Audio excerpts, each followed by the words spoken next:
The Holy Gospel as it is recorded in John. Do not let your hearts be troubled. Trust in God. Trust in me as well.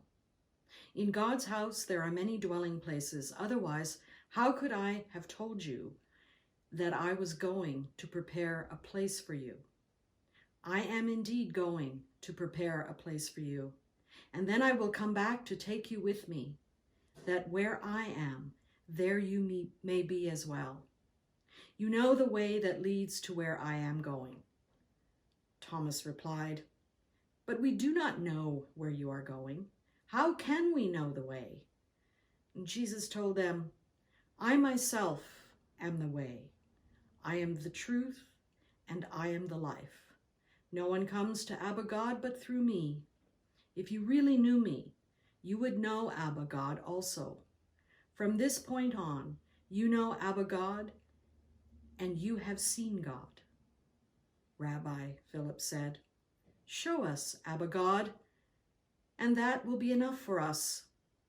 Jesus replied, have I been with you all this time, Philip, and still you do not know me? Whoever has seen me has seen Abba God. How can you say, show us your Abba? Do you not believe that I am in Abba God, and God is in me? The words I speak are not spoken of myself. It is Abba God living in me, who is accomplishing the works of God. Believe me that I am in God and God is in me, or else believe because of the works I do.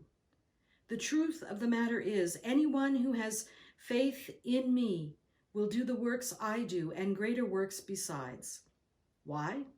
Because I go to Abba God, and whatever you ask in my name, I will do, so that God may be glorified in me.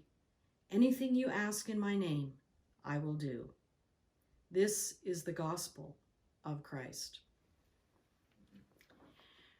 When I was a child in Northern Ireland, my mom would often ask me a question which would be the beginning of a conversation, a routine of sorts, which I suspect she learned when she was a child from her mother.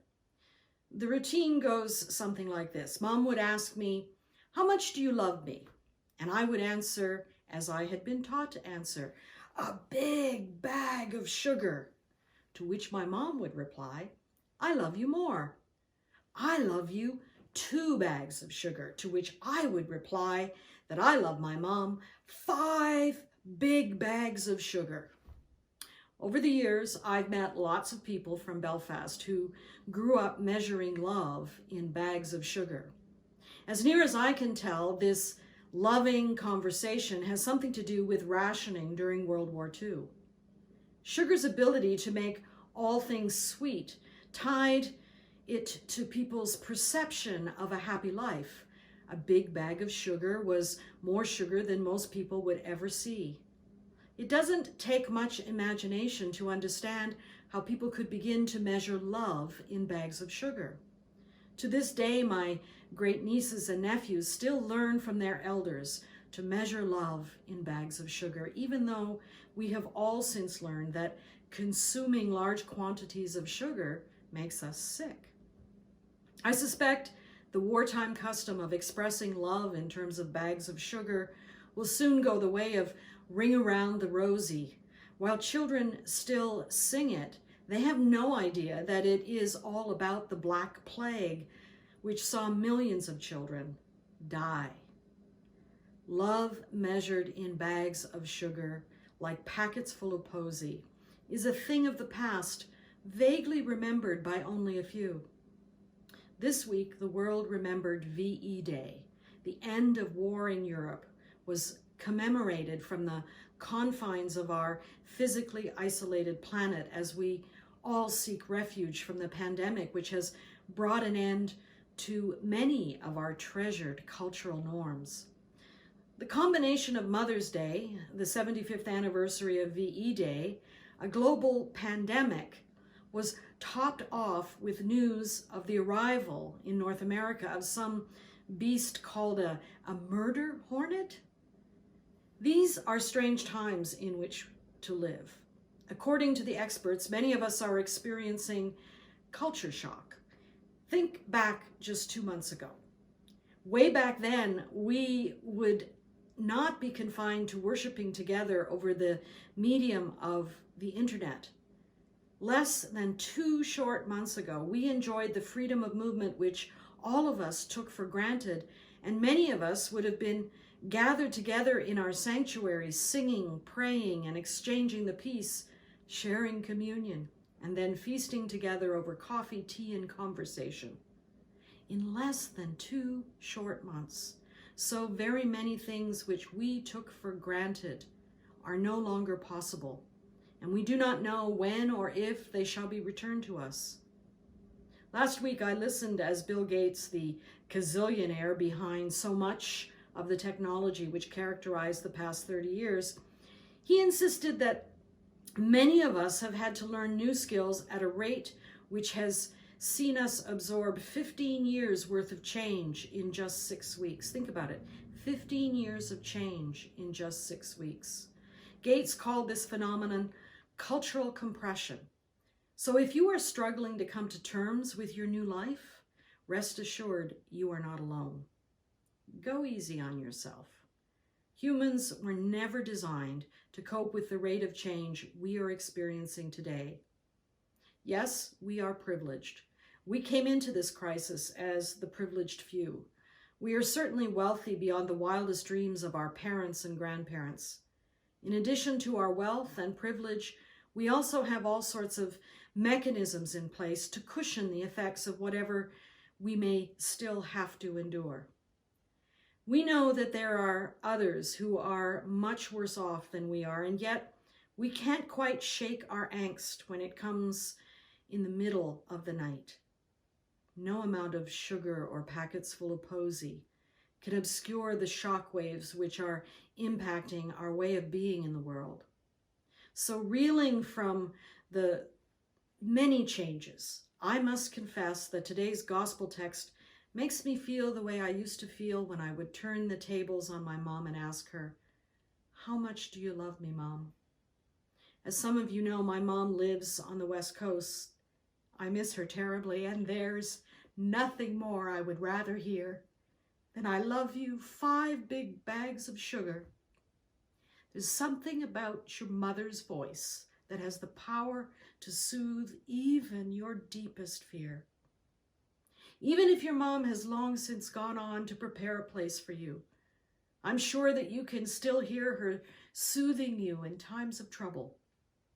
Now, I know full well all the scholarly reasons for insisting that the words of the anonymous gospel storyteller, which we call John, has put into the lips of Jesus, very probably come not from Jesus, but from the community who followed the ways of Jesus. I don't care much whether or not Jesus actually said these words. However, I do care very much about the truth which these words convey about the divine mystery which lies at the very heart of all. I know that love measured in bags of sugar and safeguards like packets of posy are expressions whose meanings have been lost over time. I also know that the words used to express the characteristics of divine mystery have also lost their power over time. We have forgotten so very much about those things we once took for granted. Jesus loves me, this I know, for the Bible tells me so. Little ones to him belong. They are weak, but he is strong. Yes, Jesus loves me. Yes, Jesus loves me. The Bible tells me so. We are all grown up, and in the face of so much suffering, it may indeed be time for us to put away childish things. When our physical isolation is over and we are released to return to our lives will not be what they once were. Nothing stays the same under normal circumstances.